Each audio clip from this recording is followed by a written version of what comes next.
As digital marketing experts, we know the value of content. And if you've been blogging consistently, you're already sitting on a treasure trove of content. Why let that valuable content sit idle when you could repurpose it into a book? That's a pretty novel thought, if you ask me. There are a lot of reasons why you might want to consider writing a book. I've thought about writing a book myself over the years, but it wasn't until I met Jen Foster, my guest today, that I seriously started thinking about how it could fit into an overall marketing strategy. A book can help amplify your brand authority, it can generate additional revenue, and can humanize your brand. You can even use the book to boost your brand's overall visibility by attracting media attention and unlocking speaking opportunities for yourself. In this episode, I'm going to talk to Jen Foster about writing a book and how it could be an important part of your marketing strategy. Jen Foster is a Wall Street Journal, USA Today, and #1 international best-selling author, one of today's national leading digital marketing specialists, an award-winning web designer, and the recipient of the esteemed Quilly Award. She is the founder, owner of Elite Online Publishing, as well as the founder and CEO of Social Marketing. Jen, one of the reasons why I connected with Jen is because she is dedicated to helping business owners like you boost their revenue and catapult their visibility to become business influencers. So let's get started and learn about how you could write a book and propel your marketing and take it to the next level. Welcome to the latest episode of Corner Your Market. I'm your host, Sailesh Kinide. In this podcast, I talk about all things digital marketing, from website design and development to SEO and PPC, as well as paid advertising, email marketing, social media, and anything in between. If you're a small business owner, a marketing manager in a company, or an entrepreneur, this podcast is for you. So tune in every Thursday at 10 a.m. You'll gain some practical insights, new strategies, tactics, and tools that will help you grow your business. To subscribe, go to corneryourmarketpodcast.com and select the podcast app of your choice. Then you can hit subscribe within those apps. That again is corneryourmarketpodcast.com. Also, don't forget to like and share our individual episodes. You can also leave a review in the app once you've listened to one of our episodes.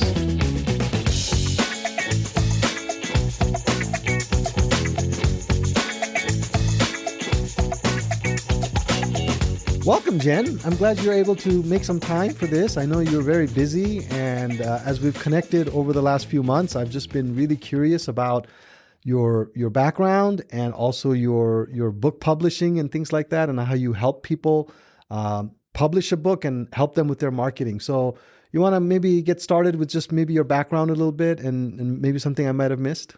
Sure. Thank you for having me on the show. I'm really excited to be here. And yeah, I think you covered most of it in the bio. Okay. But yeah, I started out doing web design for a company. We had a retail store. And then I wanted people to find that website. So I learned some SEO tricks and some marketing tools, some video marketing, and did that for a while. And then in 2015, we started the book publishing company by doing a book writing retreat on the beach. Okay. We called it Hot Chicks Write Hot Books on the Beach. It was kind of fun. So it's just yourself? You have a partner, I right? have a business partner. She's down in Houston, Melanie Johnson. She used to own some TV stations down there in Houston and Dallas. Okay. And so we connected at a marketing conference in San Diego. Okay. And we decided to do a book writing retreat, and that turned into a book publishing company. So we've had Elite Online Publishing now for 10 years. This will be our 10th year. Congratulations. Yeah, really excited. We're doing a special in June. We're going to do 10% off all of our products for 10 years in business. Wow. That's so awesome. for 10 days. So it's going to be fun. So, I mean, that's kind of what attracted me to the concept is who should write a book? I mean, because you think about it, right? I mean, you have all these famous people that write books, or you have maybe business leaders that have maybe, done amazing things, write books, but who, in your opinion, should write a book?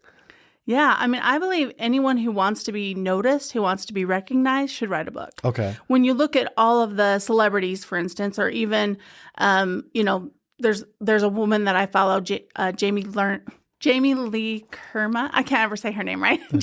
Jamie Kerma. Anyway, she developed a cosmetic line called It Cosmetics. Okay. And right after she sold it she sold it for like millions of dollars. The first thing she did was write a book. Okay, amazing. So because she needs to be recognized now as that authority of this, right? So because of that, she has her own podcast show. She just had Oprah on her podcast. Oh, wow. So because of her book, she positioned herself. Of course, her selling her company positioned herself too. But that book really told everyone else. And then she did the book tour and went on Tony Robbins and everything, so everyone could know who she was. Wow. Okay. So I guess we got to distinguish, right? Sometimes when you think of book, you think of, you write a biography or you tell your story or things like that. Mm-hmm. From a business owner perspective, because I laid the intro by saying if you've got a lot of blog posts and you've been writing a lot for your business, how do you turn that into a book? So how does that fit into like maybe an overall marketing strategy or maybe a personal brand or something like that? Yeah. Well, the thing is when you have a business and you want to be recognized, you have all these blog posts, you have all this content, you have social media posts, you might even be speaking, right? So you have a speech. Mm-hmm. All of those things are content that you could put into a book, right? Most of the time when you hear a professional speaker, it's like a chapter out of their book, right? Okay. Or they should have a book if they don't have one, right? If they're a professional speaker. But I feel like if you can take that content, why rewrite something when you've already have the content out there? Why not take all your content, put it in a book, and then fill in the holes with more stories, more examples, more ideas, and from your knowledge into the book? That makes sense. That makes sense. So how does one go about that? That's what you help people with, right? I mean, that's you want to walk us through maybe the process that people would go through, because it seems daunting to me. Yeah. I mean, you look at a 250-page book and you're like, wow, they must have. You think of some nerdy guy sitting in their library for 30 days at a time writing a book, right? How does one, because we're all busy, right? I mean, the idea of writing a book sounds daunting. Yeah. Yeah. It does sound daunting at first, but the truth is that everything is in your head, right? So I actually didn't write any of my books. I talked all of my books. Okay. And you might not understand what that means, but there's a tool that's been out there forever, way before ChatGPT and AI, called Otter, Otter. Before that, there was Dragon software and all this other software that you could record your voice and it transcribes it in real time. So we use Otter.ai, Otter. And I've been talking my books for many years now. That's how we did our book writing retreat. We actually recorded videos of them talking their books. We asked them questions, interviewed them, and then we transcribed it and turned it into a book. Interesting. How long is that process? You can get it done within a weekend. Really? It's really about making sure you have the right outline, making sure you know who you're writing to, what the purpose of the book is. So we actually do a VIP day where people will go through the whole process and we'll get a third of the book written in 8 hours. Okay, that's interesting. 6 to 8 hours. Yeah. So there's a lot of editing though that goes in the back end, right? Yeah, well, you got to after the transcription's done, then you've got to, edit it, get an editor, maybe a book coach to help you kind of get that going. But it can go pretty fast, especially now with AI tools that are available. It can go pretty quick. So do you help with people like me that ramble on and on and on? I mean, because I say a lot of things. Yeah. And I just keep going and then I have to insert, old man quote there because old man rant. When I'm talking to my kids, especially /old man rant /end old man rant, only programmers will understand that. But but so you help with that, like you hone in the message and all that kind of stuff. Yeah, and we have lots of book coaches and editors that kind of help too with that and help you to realize, what should stay in the book, what should come out. But I always like to tell the story of the minimalist. I'm sure you guys have heard of the minimalist. They came out with a book probably 2000, I don't know what year it was, maybe 2010 or something like that. But they took that book and they did a book tour and they turned that book tour into a documentary. So you can watch their documentary on Netflix called The Minimalist. And their principle and the way they created their book was they were bloggers and they had a bunch of blogs and they just put them in the book. And I remember when I first started reading the book, it says right in the beginning, these are just our blog posts. They didn't edit them. They just put them in order, based on, I don't know if it was chronological. I can't remember, or if they did it in And it's sold? Oh, yeah. If they have a documentary. Oh, yeah. And then they did a documentary about the documentary. So they have a book too now. So, you can do so many things with just starting with your blogs. So what kind of content works well then? Because that's a great segue, because I was thinking a lot of the clients I've worked with, for instance, I have a lot of veterinarians and I have a lot of dentists and I have a lot of manufacturing companies that I've blogged. I mean, sometimes I feel like the content that they produce is more transactional, like time sensitive content. How do you, so talk a little bit about what kind of content, if you're a business owner and you're thinking about writing a book, what kind of content would work well? Yeah, well, I love our strategic writing system. This is a book that we came out with last year. But the thing that I always like to do, and I learned from our mentor, is to come up with the top 10 frequently asked questions. Top 10 frequently asked questions. You might already have that in your blog posts, right? But you expand on those. So you come up with your top 10 frequently asked questions and then come up with your top 10 should ask questions. Should ask questions. Yeah. Okay. Because there's something that someone should ask you. If they only knew this, they would ask you that. Does that make sense? Got it. Okay. Like if they were educated and knew more about what you really do, they would ask a different question, right? That makes sense, yeah. So once you've come up with all those questions, then you come up with examples and stories. So then you can, that's 20 chapters right there. You don't need that many. You probably only need 20 chapters 10 or 12. Yeah, so, 12, 15, yeah. So then you can kind of minimize that or combine them and give examples and stories for each one. And they don't have to be your story, especially there's a lot of people will write a book because they're trying to get noticed for a new thing they're doing, right? Okay. And so when they do that, then you might be using other people's stories, other people's examples, not your own. Right. That's interesting. Yeah, no, that's an interesting way. And then how do you so you've talked about the process and you've talked about the content that works well. What can you expect? Let's say, so you put the book together, you've gone through this process.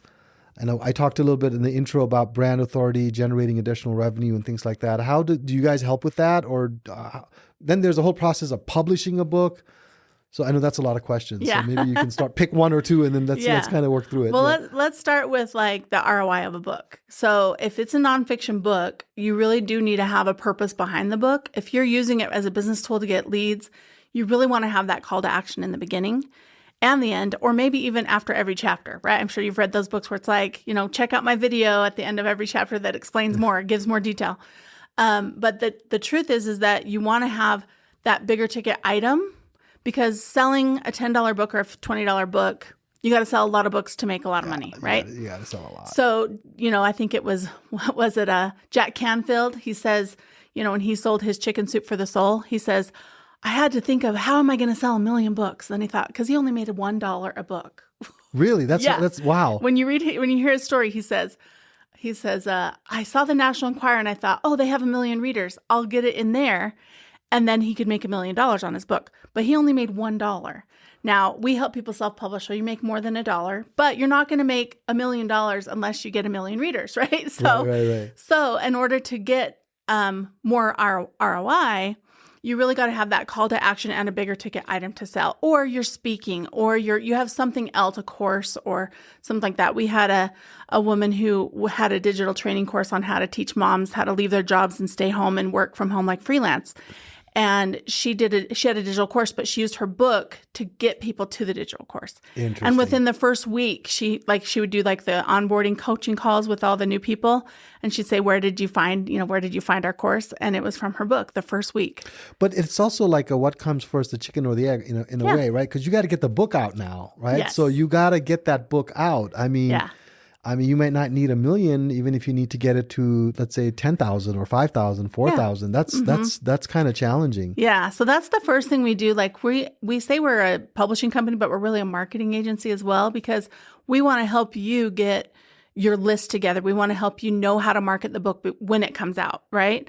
We're not the type of publisher where we just say, oh, we're going to format your book, put a book cover on it and put it up on Amazon and good luck. Bye. You know? Okay. It's like, okay, let's have an actual marketing strategy. Let's figure out how we're going to get it a bestseller within the first 24 to 48 hours. Let's make sure it has the right call to action. Let's make sure you have that list for that 24 to 48 hours, including our list, so that we can boost it on the first day it's out. Right. So really, just to kind of summarize what you're talking about. So you don't just write a book and think that, that itself is going to, by itself is going to promote and make you the ROI. You need to really have something behind it that people can go to from the book to buy, I don't know. I mean, your course, your services, your products, whatever it is, get more speaking opportunities, things like that. So, and So if somebody comes to you and says they want to write a book, do you ask those questions to kind of make sure they have all of that in place before you just write a book for them? Yeah, I mean, and during the VIP day, if they do the VIP day, we'll go through the whole, who the book is for, what the purpose of the book is. And it can be part of your story. It can be part of your memoir, right? But it needs to have that purpose. Now, there's lots of reasons to write a book, and maybe it isn't ROI, maybe it isn't to grow your business, right? Maybe it is just to share the message. But at the same point, you still want to have that goal, because if you don't have that plan, then of where you want to be, it's not going to ever get there, right? Right. It's not like you're writing a novel. It's like a novel sells itself. I'm assuming. I mean, we all hope we're J.K. Rowling and we write a novel and it just goes. But, but her story is actually a slow one too. It wasn't just overnight that she started making millions and there was movies, right? Like she had a lot. It was a process. So nobody gets there on the first. I mean, unless you win the lottery. Even lottery players, they play a lot before they win. I used to work on the Arizona lottery account back in Arizona, and those winners, man, they're playing for years before they actually win it. So and only one out of so many million wins. So not to be discouraging, but they say the average book only sells 250 copies in the lifetime of the book. So I was just interviewing someone on our podcast. We have a podcast called Elite Expert Insider, and he was saying he sold his 10,000th copy, but his book's been out for, I think, 12 years, something like that. Wow. But that's really good. That is good. That is really good. And he said he didn't do that much marketing, but, that's great. But just think of if you were marketing or if you already had the buyers. When you think of all the New York Times bestsellers, a lot of those books do naturally get there organically, but some of them are New York Times bestsellers like the first 2 weeks that they're out because they already decided, hey, here's the 10,000 people that are going to buy this book, or here's the stores that they're going to be in, Talk a little bit about those strategies, because I know, getting on that Amazon bestseller list is important, right? And then the New York Times bestsellers list. How do you guys help with that, or how does that whole thing work? Well, New York Times is editorial, so even if you sold, it's 10 to 20,000 copies in 1 week. Even if you did that, you're not guaranteed to be on the list. They have to read it and like it. Yeah, the people who make the final decisions have to maybe know someone who knows someone kind of thing. But the Wall Street Journal and USA Today list, it's 7 to 10,000 copies in a week. And so a lot of that strategy is making sure you have enough books sold in that time period, right? How we do the Amazon bestseller list, it's a little bit different. And Wall Street Journal's paused right now. They don't have a list. But, they don't? Okay. Yeah, but USA Today still does. Okay. And there's a couple other ones out there.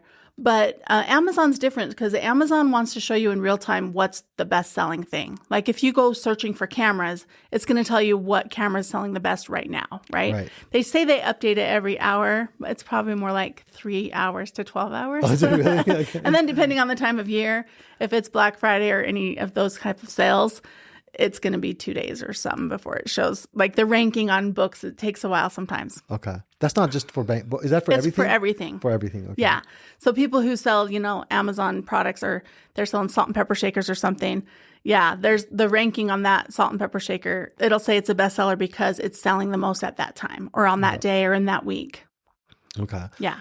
And so basically, do they give you a title saying Amazon bestseller logo after you've achieved a certain amount, and you can use that, or can anybody say they're on Amazon? I'm just curious. Yeah, so it's really interesting because there's a few other publishers out there who actually tell you that you're a bestseller and you're not. So there's actually a couple lists on Amazon, and it's separate for each category. And that's why with the products on Amazon, it's separate for each category. So you've got Kindle bestsellers, which is just the Kindle ebooks. You have book bestsellers, which is just the books, like paperback, hardcover. Okay. You have audiobook bestsellers, which are just audiobooks. Like they have a list for each one. Okay. And then within each one of those is categories, right? So, I always tell our authors, we don't put you in basket weaving and make you number one unless your book's about basket weaving, right? So we want to put you in the right category for your book, and then we want to get as many people to buy it as possible in that 24 to 48 hours so that you can get that number one bestseller. Now, besides the bestseller list, they have a thing called a new release, hot new release list. Okay. So a hot new release list, we've seen a few publishers that'll just take screenshots of that and say, you're a bestseller. Well, technically, you're a hot new release list. Number one, or number whatever number you are. So you want to be on both. You want to be in the hot new release list and the bestseller list. A hot new release list, if you just sell one book in your category, you're on it. Okay. Okay. You could be a hot new release that day. That day, right? Yeah. You could be. Bestseller, it depends on the category. So we helped Shawnee Henderson. She's a former wife of Shaquille O'Neal. And we helped her. She was with Simon & Schuster, and she didn't have a bestseller status. So we helped her get #1 with her book. And it was kind of hard because she was competing with Whoopi Goldberg at the time. Oh, wow. Those are some big names. Yeah. So we helped her with some value stack and some marketing ideas at an event for her to get as many sales as she needed. And she needed, I think, 1,400 that day to get #1 in her category. Okay, interesting. So, and if it's stretched out over a week, she's never going to hit #1, right? So she had sold a lot of books when we started working with her.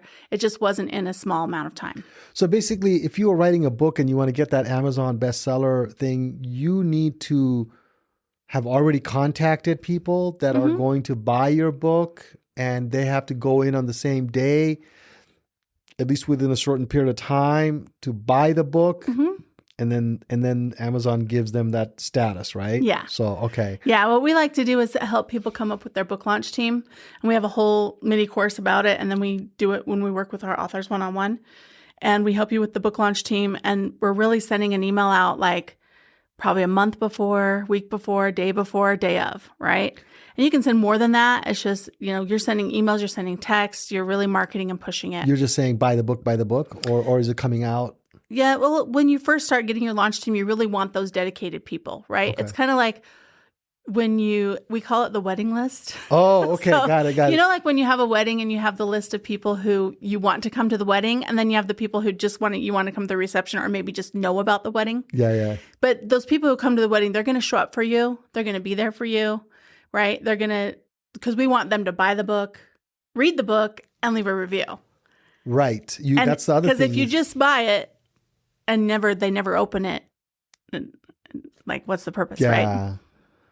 Okay, so that's interesting. So how many so if I was to write a book, then I'd need to make a list of those people and give it to you with their email address? Or we actually just help you do it and help you with your own CRM, because we want you to own your okay, IP. So then I would do the outreach. We would do the emails, help you with that. Okay, got it. Guide you along the way so that you do it right. You do. Okay, got it. That's very interesting. Yeah. Okay, so that's quite a process, right? Yeah. I mean, so how long does this whole thing take? Like, let's say I want to write a book. Part of my issue is, and I've mentioned this to you, is I've wanted to write a book on digital marketing, but it changes so much. Yeah. It's like, even if I put all my notes, because I gave a 7-hour presentation at the Southwest Convention, at the Southwest Veterinary Symposium last fall, I put together 7 hours of information, right? And I would say 35% of that now is outdated. Some of the stuff I talked about. Yeah. I think it was 11 years ago I wrote Video Marketing for Professionals. And nothing in that book is relevant anymore because YouTube changed the date, like the next year. So what about what does somebody like me do then? Like, my expertise is in something that is changing so much. Well, I think that's the book you write. You write the book about how digital marketing changes so much. Okay, right. You got your stories in there. You've got your examples and your successes, right? Right. Of the people that you've helped, and then talking about what's coming in the future, because people want to know your expertise. You know more than I do on what's going to happen on SEO or what the Google algorithms are. We were talking about it yesterday about the algorithms are changing. I can't say that word algorithms. Yeah. They're changing all the time. So people want to know, right? We have a friend of ours who used to do a book every year, and he'd have it the same title, just add the year to it. Oh, really? So I think he's a podcaster. So back in the day, it was like podcasting for 2015, podcasting for 2016, podcasting for 2016. I always wondered about those, like you see those on, the trends. And I was like, wow, you wrote a book on this for this year? No? Yeah. Okay, I get it. But a lot of times you can, because you're self-publishing, you could actually replace the content. So you wouldn't actually put the year in the title, but you'd put it in the description. Right. And change the cover. It's on the cover, but not in the title, right? Got it. But that way you can just resubmit the content each time. But if the content changes more than, I think it's like a third or something, then you want a new book. Okay, got it. Interesting. I got to think through this a little bit more. I've thought about it. So for people that might have maybe, started listening and realize, How about fiction? You don't help anything with fiction? We do actually. We do Okay. children's books and fiction. It's just a different marketing strategy, right? There's different ways to make money with children's books and fiction books. I actually have a children's book series that I have out there, Right. an animal fact series for beginner readers. Because you're an author, a children's book author too. Yeah. Yeah. But we're helping a woman right now do a book specifically for Boca Grande, Florida. So it's the ABCs of Boca Grande, which is an island and beautiful place in Florida. Okay. And it's a beautiful illustrated book. But she has purpose already behind it. It's going to be locally there in different stores. She has merch ideas already that she's going to do, Okay. trademarking the characters and stuff like that. So Interesting. there's a lot to it. Fiction books are also different. We've published a few of those, but it's really about, who your readers are, who your audience is, and if you want to do book tours or not, or if you just want to put it up there and say, I'm a published author, right? Right. That's cool. So it's kind of going back to a little bit because something just popped in my brain. In terms of so people, when you say you're a Amazon bestseller, does that how often does that open doors for you? Or do people just know the game and realize, oh, another Amazon bestseller? How prestigious is it? I believe it's prestigious. There's a lot of people who say, well, everyone's a bestseller now. But the truth is if you want to be on TV, if you want to be on podcasts, if you want to be on the bigger podcasts, they want to see your book. They want to see that you're a bestseller, right? Okay. And if you don't have a book, they might not have you on the podcast, right? Right. I mean, even 10 years ago when we started our podcast, when we were looking for people to interview, we wanted people with a book because then we had more to talk about than we knew they were the expert because they wrote the book on it, right? So I think a book really does show that you have prestige. I mean, look at even the big CEOs. The guy who was the CEO of Disney, Bob Iger? Yeah, he wrote a book. It came out pretty much the same year that he became CEO of Disney. Okay. Because it positioned him. People were like, "Who is this guy?" Let me read his book. Yeah. There's so many books to read. I know. I'm surprised. Are people actually reading these books?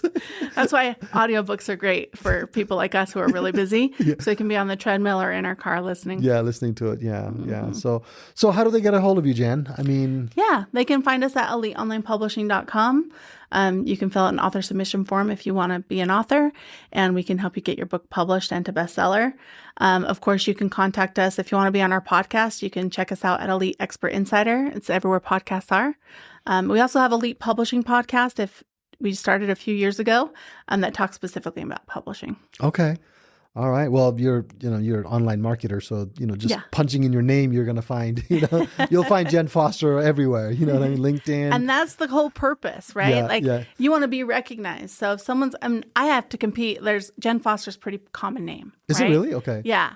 So you got to live in a different country with that name, like me. Shyless, I think is a little bit easier for people to find. But so there's a music artist that I compete with on Google. So if you type in Jen Foster, she comes up.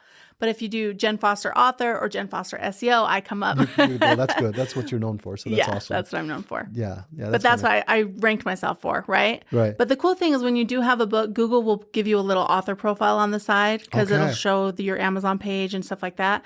And that's one of our, I always say, if you're an author already and you don't have an Amazon author page, then you need to get one. You just have to claim it. But that will help you rank on Google and help you with that author profile when people type in your name on Google. Awesome. Well, and now with ChatGPT, because they're just going to be pulling content from online too. Yeah. Well, I'll put all the show notes and I'll put all your details in my show notes and things like that. And I think you were going to give Yeah, we can give away this book, the Elite Online Publishing Strategic Writing System. I'll have a link in the show notes. You can just click it and you can read the book online or download it and you can start writing your book today. There you go. And well, we want you to work with Jen. So call her up and she's amazing. It's been great learning about book publishing. And for me, from a marketing standpoint, it just makes sense, to kind of connect that with your overall marketing strategy because 15, 20 years ago, I remember walking into the CEO of the company I was working for. She invited me into her office to talk about something. And I knew she was big, right? I mean, she's the CEO and everything like that. But then she had her book right there. And I thought, wow, she's bigger than I thought, Yeah. So that impression really stuck with me. And ever since then, I was like, wow, when do I get to write my book? So it's kind of interesting. So I'm not quite ready right now, but at some point, I'm pretty sure I'm going to write a book. So, That's good. So I'll be working with you on that one at some point. Good. Well, we actually have a book coming out in the fall called Be Recognized. So it's almost finished writing it. We're almost done. We have a few stories to add. And then we're going to be putting that out. And it's about the AI authority engine and how you can be recognized in your field. So it's a really good book. I'm excited for it to come out. That's cool. So lots of good stuff coming up. So thank you, Jen, for making time to be on the podcast. I really appreciate it. And if you want to, don't forget to connect with Jen. So with that, we'll just kind of wrap up right here. So thank you for listening. Thank you for watching. And don't forget to like, share, follow, and connect with Jen. So thank you. Thank you for having me.